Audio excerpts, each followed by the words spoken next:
नमस्ते, स्वागत छ सञ्जना श्रेष्ठ योगामा। म हुँ सञ्जना अनि आज चाहिँ हामी योगा आफ्नो पाखुरालाई बलियो बनाउनको लागि गर्नेछौँ। हाम्रो हात अथवा पाखुरा जहिले पनि हामी दिनहुँ काम गर्दाखेरि हामीले प्रयोग गरिरहेको हुन्छौँ र योगा आसनहरू गर्दा पनि आफ्नो हातको बलियो हुनु र यसले नै हाम्रो पुरै स्थिरता बनाउनको लागि मद्दत गर्ने भएको हुनाले हाम्रो हातको बलियो हुनको लागि एकदमै आवश्यक हुने गर्दछ। त्यसैकारण केही पनि ढिला नगरिकन सुरु गरिहालौँ न त। पहिले सुरु हामी यसरी नै दुईटा खुट्टा वज्रासनमा बस्दा पनि भयो अथवा तपाईलाई घुँडाको समस्या छ भने सुखासन हाम्रो पल्टी मारेर बसे पनि भयो। आफ्नो दुईटा हातलाई साइडमा ल्याउँ अनि त्यसपछि आएर आफ्नो हत्केलालाई माथि फर्कौँ र माथितिर हल्लाउने 10 चोटि 3 4 5 6 7 8 9 10। अब तल 1 2 3 4 5 6 7 8 9 10। अब यसरी राखेर यसलाई गोल घुमाउँ। 1 यो पनि 10 चोटि 2 3 4 5 6 7 8 9 10। अब उल्टोबाट 1 2 3 4 5 6 7 8 9 10। अब यो आफ्नो हातलाई यसरी माथि ल्याएर त्यसपछि बन्द गर्ने अनि खोल्ने। यो चाहिँ आफ्नो पाखुरा तर जमिनसँग प्यारलल हुनु पर्यो। बन्द खोल्ने। 1 2 3 4 5 6 7 8 9 10। अब बिस्तारै हात तल हालेर अब पाखुरा चाहिँ त्यतिकै हालेर आफ्नो हत्केला मात्र माथि र तल। 1 2 3 4 यो पनि 10 चोटि 5 6 7 8 9 अनि 10। अब दुईटा हातलाई अगाडितिर ढकालौँ। 1 2 3 4 5 6 7 8 9 10। अब पछाडि 1 2 3 4 5 6 7 8 9 10। अब दुईटा हातलाई तल हाल्नुभयो हुन्छ र आफ्नो खुट्टा ठ्याक्क हिपको तल हुनु पर्यो र घुँडा र आफ्नो कुम चाहिँ ठ्याक्क आफ्नो हत्केलाको माथि हुनु पर्यो। यसरी बसेर आफ्नो जिउलाई अगाडिपट्टिबाट गोल घुमाउँ। 10 चोटि 2 3 4 हात चाहिँ नहलाउने। 5 जहाँ चाहिँ त्यही राखौँ। 6 7 8 9 10। अब दुईटै हत्केलालाई आफ्नो शरीरपट्टि फर्काउँ। जसरी सजिलो हुन्छ यसरी आफ्नो औँलाहरू चाहिँ आफ्नो शरीरतर्फ र अघि जहाँबाट घुमेको छु त्यसको उल्टो घुमाउँ। म अगाडि यताबाट घुमेको थिएँ, अब एन्टी क्लकवाइज। 2 3 बिस्तारै गरौँ। 4 5 6 7 8 9 10। अब दुईटा हातलाई सिधा गरेर त्यसपछि आफ्नो खुट्टालाई पनि सिधा गरेर सन्तुलन आसनमा आउँ। आफ्नो ढाड सिधा गरौँ। दृष्टि अगाडि। 30 सेकेन्डलाई होल्ड गरौँ यता।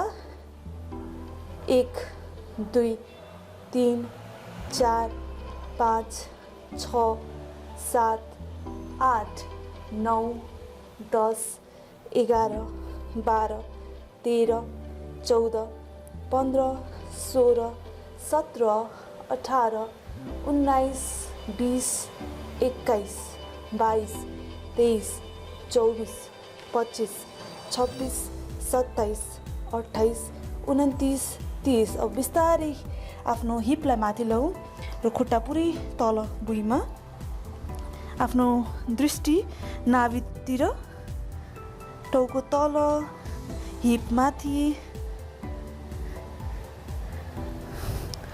अधोमुख स्वानासनामा एकछिन बसिराखौँ। यो गर्दाखेरि तपाईँहरूको ह्यामस्ट्रिङमा तनाव महसुस हुन्छ, आफ्नो काफमा पनि तनाव महसुस हुन्छ, हाम्रो तल्लो कम्मर र माथिल्लो ढाडमा पनि।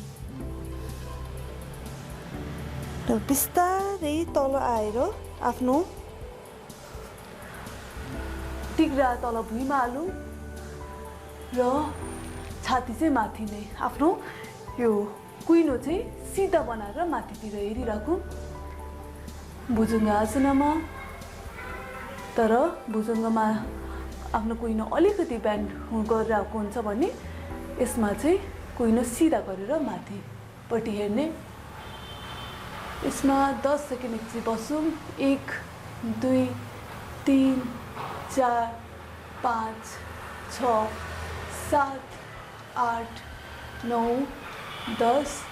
यो भुजङ्ग आसनाले तपाईँको तल्लोको पिठ अनि त्यसपछि आएर हातमा सहायता लिएको हुनाले हातमा पनि यसले बलियो बनाउनुको लागि मद्दत गर्छ। दुईटै कुइनो तल म्याटमा हाल्ने, आफ्नो औँलाहरूले समातिने भयो। त्यसपछि आफ्नो खुट्टालाई सिधा बनाएर यसरी अगाडि दृष्टि राखेर हेरौँ। यो गर्दाखेरि पनि हाम्रो पुरै जिउको शरीरको भार चाहिँ तपाईँको हातमा र खुट्टामा पर्ने गर्दछ। यो अगाडिको सन्तुलन आसना र यसले पनि तपाईँको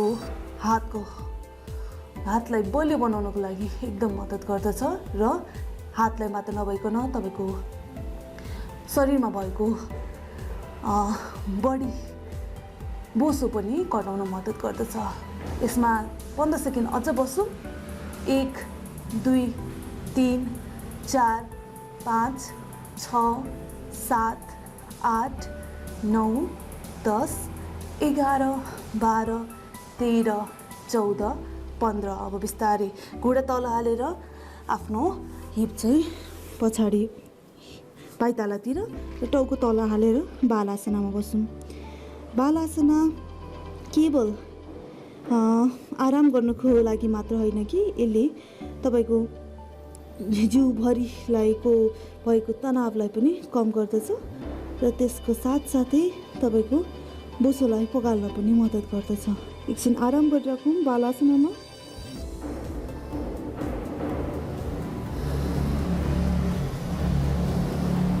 अब बिस्तारै आफ्नो हातको सहायताले माथि आउँ।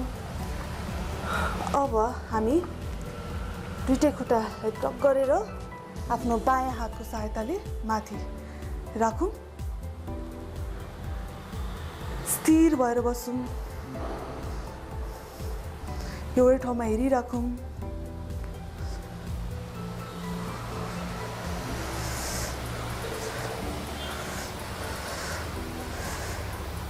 दस सेकेन्ड अझ। 1 2 3 4 5 6 7 8 9 10। सन्तुलन आसनामा आउँ र आफ्नो दायाँ हातको सहायताले उभौँ। यसमा पनि हामी 30 सेकेन्ड जति बस्छौँ। 1 2 10 सेकेन्ड 3 4 5 6 7 8 9 10। तल आउँ सन्तुलन आसनामा र फेरि हिपलाई माथि लगेर अधोमुख स्वानासनामा एकछिन बसौँ।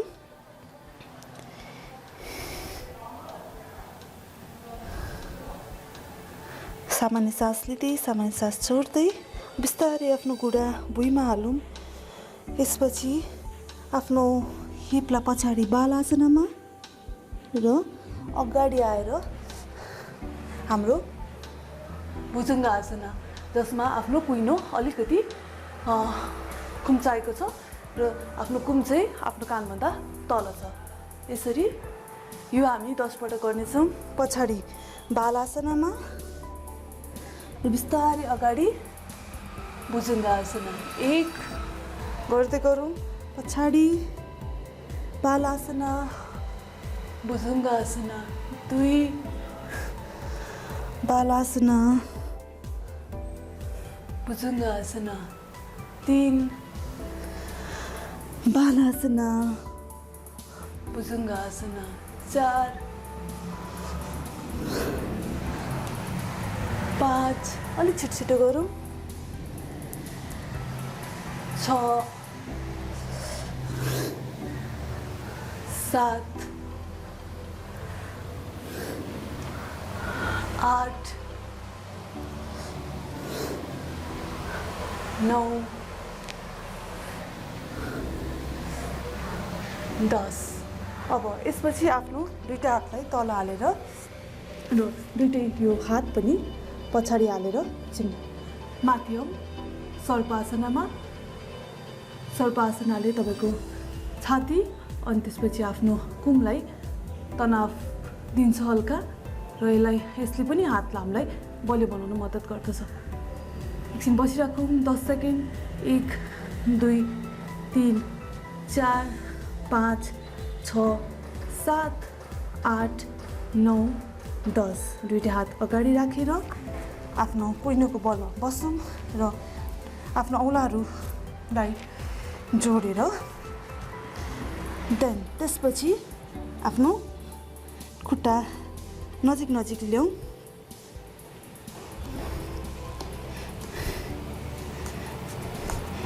यतिको कि सिधा गर्दाखेरि हाम्रो प्ल्याङ्क होस् सन्तुलन आसना कुइनोमा र माथि गर्दाखेरि हाम्रो डल्फिन यो हामी 10 पटक गर्छ सिधा प्ल्याङ्कमा अनि हिपलाई माथि 1 तल फेरि माथि 2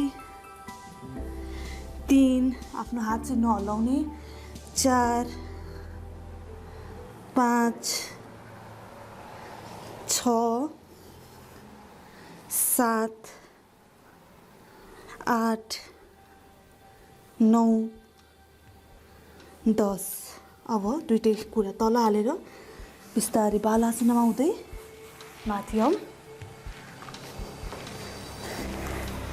यसपछि आफ्नो दायाँ हातलाई माथि लगेर यसलाई बेन्ड गरौँ अनि त्यसपछि आफ्नो बायाँ हातकोले यसलाई समातौँ 1 2 3 4 5 6 7 8 9 10 अब बायाँ हातलाई खुम्चाउने र दायाँ हातले यसलाई समात्ने 1 2 3 4 5 6 7 8 9 10 हामीले यो अन्तिममा किन गर्यौँ भन्दाखेरि हामीले अगाडि गरेको जुन आसना हो त्यसले गर्दाखेरि हातमा अलिकति धेरै तनाव महसुस गरिरहेको हुन्छ त्यसको लागि अन्तिममा स्ट्रेचेस गर्नु जरुरी हुन्छ आजको यो हाम्रो पाखुरालाई बलियो बनाउने योगा आसना यति नै हो यसलाई हामी 3 दिनै गऱ्यो भने तपाईँले आफै पनि हाम्रो हात बलियो भएको महसुस गर्न थाल्नुहुनेछ यो 3 दिनै गर्नुहोला र आजको लागि यति नै धन्यवाद